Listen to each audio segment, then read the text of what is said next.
Estem aquí amb la Mar Aymeric, regidora de Sant Miquel de Fluvià, i la Dolors Reig, Sant Miquelenca. Estem aquí per la 5a trobada de pobles sense fronteres aquí a Catalunya Nord. En el Centre Cultural Català de Ribes Altes cobrirà molt aviat. Per què heu decidit de venir en aquesta 5a trobada sense fronteres? Bé, en primer lloc perquè l'Ajuntament de Sant Miquel de Fluvià va signar el manifest a favor de la llengua catalana aquí a la Catalunya Nord.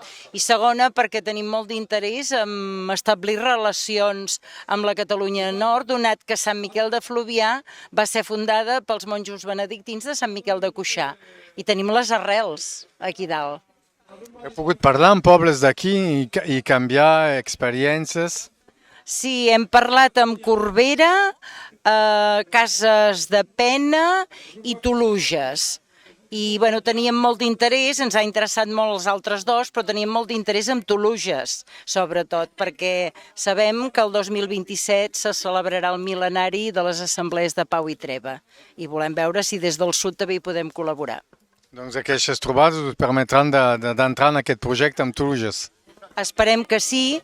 I bé, si m'ho permets també, doncs ha estat molt plaent retrobar persones que feia temps que no vèiem i veure doncs, que continua l'activitat a favor de la llengua i del país, que com s'ha dit abans, les fronteres són una cosa inventada, són fictícies, però que ens posen moltes traves moltes vegades, que només amb la cultura i amb les ganes de voler eliminar-les les podem eliminar.